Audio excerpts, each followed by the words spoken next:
ये week hero का episode number 5 है और अगर आपने पहले के एपिसोड नहीं देखे तो पहले उन्हें जाकर देख लेना। एपिसोड की स्टार्टिंग में जैक के साथ वाला बंदा एलेक्स को पीछे से पकड़ लेता है और जैक उसे मुक्का मारने जा ही रहा होता है कि उतने में ही उसका हाथ कोई पीछे से पकड़ लेता है। जैक पीछे घूम के देखता है और वो बैन था। बैन उसका हाथ पकड़ के बोलता है एक बंदे के साथ दो बंदे कुछ जमा नहीं। जैक अपने मन में सोचते हुए बोलता है इसकी पकड़ बहुत मजबूत है पर लेकिन मैं भी बिल्कुल भी हार नहीं मानूंगा और पता नहीं फिलिप ने इससे कैसे लड़ाई की होगी। फिर हमें जेरेड का सीन दिखाया जाता है जिसने अपने सामने वाले बंदे का कॉलर पकड़ रखा था और पीछे वाले बंदे को कस के लात मारता है और उसका एक हाथ अभी भी जेब में था। एलेक्स को जिस बंदे ने पकड़ रखा था एलेक्स उसको अच्छे से धो देता है। फिर वापस से हमें उस मोटे को दिखाया जाता है जो कि ग्रे के पीछे खड़ा होकर सोचता है मैं इसे सच में मार दूंगा ये बच्चा।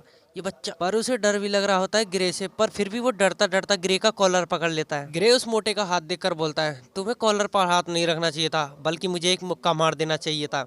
और उतने में ही उसकी एक उंगली पकड़ता है और तोड़ देता है। उस मोटे की तो बहुत बुरी हालत हो जाती है, वो बहुत तेज चिल्लाने लग जाता है। इतने में ही ग्रे उसका सिर पकड़ता है और सिर को दीवार में देके मारता है पट्ट से और वो बहुत तेज आवाज हुई होती है जिससे बेन, एलेक्स और जेरेड भी उसे देखने लग जाते हैं। और इस मोटे की हालत तो बिल्कुल अधमरे जैसी हो जाती है और ये गिर जाता है और मुंह में से झाग और निकालने लग जाता है। ग्रे गुस्से में बोलता है बस अब बहुत हुआ, लेकिन रुको तुम्हारी तो हालत खराब हो रही है। सीन शिफ्ट होता है और हमें लड़ाई के कुछ समय बाद का सीन दिखाया जाता है जहाँ पे बेन बोलता है वो सब बहुत डरावना था, तुमने उस बच्चे के चेहरे को देखा वो कितना खतरनाक था। एलेक्स बोलता है अब मैंने अपने आप को चेंज कर लिया और मैं एक अच्छे खेल की शुरुआत करना चाहता हूँ। जेरेड अपने मन में सोचता है कि मैं यहाँ क्यों हूँ और फिर वो सोचता है अरे हाँ मैं तो इसकी वजह से हूँ। बेन बोलता है ग्रे बोल रहा था उसे क्लास के बाद ट्यूशन भी जाना होता है, वो उस कमीने पर बिल्कुल भी फिट नहीं बैठता। जेरेड और बेन एक साथ बोलते हैं वो उस पर फिट नहीं बैठता। बेन बोलता है मेरा मतलब, और फिर हमें एक पास्ट का सीन दिखाया जाता है जब इन लोगों ने जैक के बंदों को अच्छे से धो दिया था। ग्रे बोलता है मुझे लगता है हमने यहाँ का काम खत्म कर दिया है, बाकी तुम लोग बहुत अजीब हो, और ये बोलकर वहाँ से निकल जाता है। बेन पीछे घूम के देखता है और कहता है हाँ वो कहाँ गया, और इधर उधर देखने लग जाता है। फिर उसे ग्रे दिख भी जाता है और वो अपने मन में बोलता है ये बहुत तेज है। बेन चिल्ला के बोलता है अरे ओए आ जाओ थोड़ी देर हमारे साथ भी रहो, आ जाओ चलो गेम खेलते हैं। ग्रे बेन से बोलता है तुम्हारे साथ खेलने के लिए मेरे पास टाइम नहीं है और जाओ तुम खेलो, मुझे कोई इंटरेस्ट नहीं है। एलेक्स उसकी बात सुनकर बोलता है कितना एटीट्यूड है इसमें। फिर सीन शिफ्ट होता है और हमें अभी का सीन दिखाया जाता है। एलेक्स बेन से बोलता है क्या तुम्हें लगता है कि वो लोग उनसे छोड़ देंगे? बेन बोलता है बिल्कुल भी नहीं, वो जिमी मोटे सिर वाला वो ऐसे शांत नहीं बैठेगा, और मुझे क्या पता, उससे कहो उसे जो करना है वो करे, वैसे भी इससे बुरा क्या हो सकता है। गेम खत्म होने के बाद बेन और एलेक्स वहाँ से जाते हुए जेरेड से बोलते हैं हम लोग जा रहे हैं, हमारे पैसे भी दे देना। और जेरेड को ना चाहते हुए भी उनके भी पैसे देने पड़ते हैं। बाहर जाते हुए बेन एलेक्स से बोलता है वहाँ क्या हुआ था तुम्हें कुछ पता नहीं ना, तुमने ना ही जानने की कोशिश की। बेन अपने दिमाग पर जोर डालता है और कुछ सोचने की कोशिश करता है, कुछ नहीं होता। बेन बोलता है अब भूल भी जाओ यार, छोड़ो वहाँ क्या हुआ था, भूल जाओ। जेरेड को उनकी बातें धीरे धीरे सुनाई दे रही थी और वो अपने मन में बोलता है क्या ये उस बारे में बात कर रहे हैं कि वहाँ क्या हुआ था। जेरेड अपने मन में जैक की बातों को सोचता है जिसमें जैक बोलता है जैसे मैंने उस दिन किया था। ग्रे अपने ट्यूशन पहुंच जाता है। ग्रे का टीचर बोलता है तुम लेट हो। ग्रे बोलता है मुझे माफ कर दो।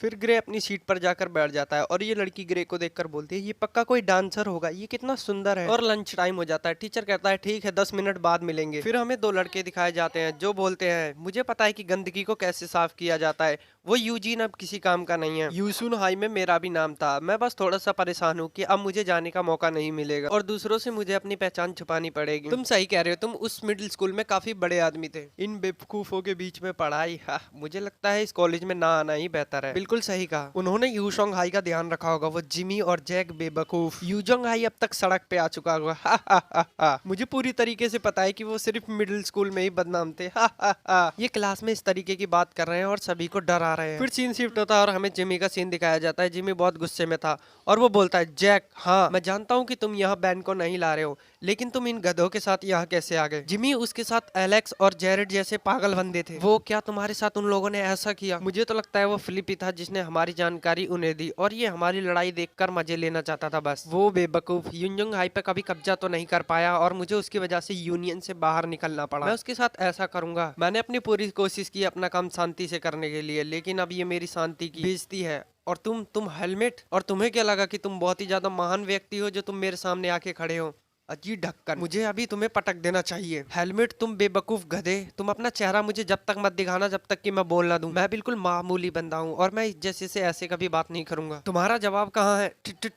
ठीक है सर ठीक है। फिर सीन शिफ्ट होता है और हमें ग्रे का सीन दिखाया जाता है। ग्रे बैठकर बेन की बातों को ही याद कर रहा था। ग्रे सोचते हुए अपने मन में बोलता है छोटे बच्चों की एक टीम, क्या उससे कुछ फर्क पड़ता है? फिर हमें जिमी का सीन दिखाया जाता है। जिमी बोलता है, गुस्से में लिया हुआ मेरा फैसला बहुत ही बेकार था, मुझे कुछ बोलने से पहले थोड़ा सोच लेना चाहिए था, और अभी तो लड़के छुपे हुए भी हैं और वो सिर्फ एक मौके की तलाश में है, और वो मुझे बहुत ही परेशान कर रहे थे। और वैसे भी मैं वो नहीं हूँ जो पहले था, जब तक कि मैं बेन से आगे नहीं निकल जाता मैं अपने आप को पकड़ नहीं पाऊंगा, मैं उसे और किसी दिन बताऊंगा, और उसको भी। फिर सीन शिफ्ट होता है और हमें ग्रे के टीचर का सीन दिखाया जाता है, जो कि कहता है, ठीक है बच्चों, अगला चैप्टर पढ़ना मत भूलना। ग्रे भी अपना बैग पैक करने लग जाता है। इतने में ही जो दो बच्चे क्लास में शोर मचा रहे थे, उनमें से बड़े वालों वाला ग्रे की नोटबुक को देख लेता है और अपने मन में कहता है, ये घटिया बच्चा, जरा इसके नोट्स को तो देखूं। और उतने में ही वो ग्रे की बुक को छीन लेता है और कहता है, वाह ये कितना बढ़िया है, अब मैं इसको कॉपी करूंगा। और वो लड़की जो ग्रे को पहले देख रही थी, वो उन दोनों को देखने के बाद कहती है, ये पागल लोग, ये इसे भी परेशान करने लगे, प्लीज तुम उन्हें वो नोट्स मत देना। वो बड़े वालों वाला लड़का बोलता है, क्या मैं इसे ले सकता हूँ? ग्रे कहता है, ठीक है, अगर तुम्हें चाहिए तो ले लो। और उतना कह के ग्रे वहां से चला जाता है। और वो दोनों अभी भी बात कर रहे थे, वाह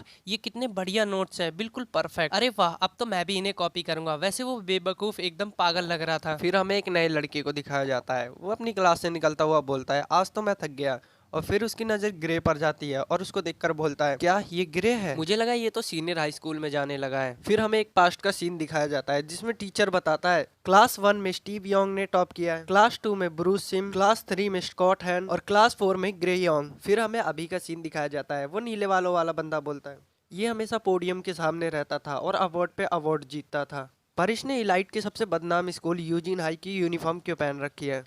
क्या ये उस बात के कारण तो नहीं? फिर सीन शिफ्ट होता है और हमें बस स्टॉप का सीन दिखाया जाता है। वो चश्मे वाली लड़की ग्रे को देखकर बोलती है, अरे वाह, मुझे लगता है हमें एक ही साथ जाना है, एक ही जगह पे और एक ही बस में, और मुझे लगता है ये इतना मासूम दिखता है, इसीलिए इसके नोट्स चोरी हो गए, और मैं हमेशा इसी के बारे में क्यों सोचती रहती हूँ। तो ठीक है, मैं अगली बार से उन बुरे बच्चों से इसको बचाऊं और शायद उससे बात भी कर पाऊं। बुढ़ा लड़की को देखकर बोलता है, हे अच्छे से पकड़ो, ये खतरनाक हो सकता है। पर लड़की तो अपने ख्यालों में गुम थी और बस वाला बस चला देता है, और लड़की गिरने से बाल बाल बचती है और वो कहती है, उफ मैं तो बच गई। और ग्रे की तरफ देखती है और बोलती है, मुझे इसके बारे में और भी जानना है। फिर सीन शिफ्ट होता है और हमें यूजीन हाई का सीन दिखाया जाता है, जहाँ पे कुछ लड़के कॉल्टन के बारे में बात कर रहे थे। हे मुझे लगता है कि कॉल्टन चोई ग्रे से दोबारा लड़ने के लिए तैयार है। अरे मुझे नहीं लगता कि आज कॉल्टन चोई स्कूल आएगा, फिर भी ये कुछ दिनों तक शांत नहीं होगा। और मैंने सुना है कि कॉल्टन चोई के साथ साथ उसके बंदे भी हार गए। तभी कॉल्टन उनके पीछे से बोलता है, हे अपनी बकवास बंद करो, चुप हो जाओ। इतने में ही क्लासरूम में ग्रे भी आ जाता है। कॉल्टन उसे देखकर घबरा जाता है। ग्रे कॉल्टन को घूर कर देखता है और अपनी सीट पर जाके चुपचाप बैठ जाता है। कॉल्टन शर्म से घबरा रहा था। तभी वो दोनों छपरी जो ग्रे का मजाक उड़ा रहे थे, वो कॉल्टन को देखकर बोलते हैं,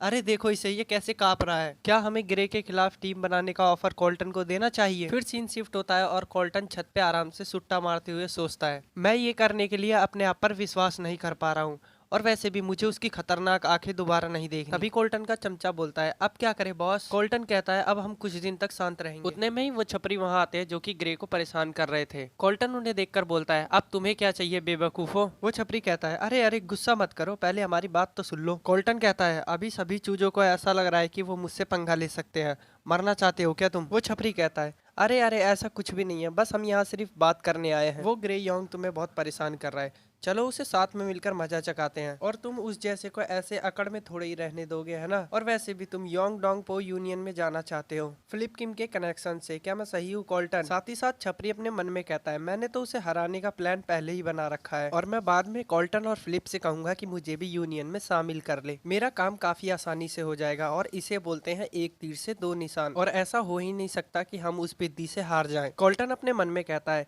इस बेवकूफ को अभी तक ये समझ में नहीं आया कि ग्रे कितना खतरनाक है। कॉल्टन छपरी से कहता है, तुम्हारे पास कोई प्लान भी है? छपरी कहता है, मैं उसे देख लूंगा, बस तुम मेरा साथ दो। कॉल्टन कहता है, तुम्हारा साथ? छपरी कहता है, तुम बस लड़ाई में आग में घी डालने का काम करना, बाकी सब मैं संभाल लूंगा। कॉल्टन अपने मन में कहता है, ये इवान यो क्या ग्रे को फाइट में हरा सकता है? ये खतरनाक होगा और मुझे बड़ी सावधानी से चलना होगा, ये मेरे लिए जीत का एक आसान रास्ता हो सकता है। फिर सीन शिफ्ट होता है और हमें दिखाया जाता है ग्रे की नोटबुक पर किसी ने थूक दिया था। ग्रे उसे घूर कर देखता है और कुछ नहीं कहता, और वो थूकने वाला बंदा कोई और नहीं इवान था, यानी कि ये छपरी। इवान ग्रे से कहता है, अरे लगता है मैं थोड़ा पागल हूँ, मैंने ये फिर से कर दिया, अरे मुझे माफ कर दो, मैं सॉरी मांगता हूँ, मैं अपनी लार टपकाना बंद नहीं कर सकता क्योंकि मुझे चबाने के लिए कुछ मीठा चाहिए। और वो ग्रे की नोटबुक पर और भी डार टपका देता है।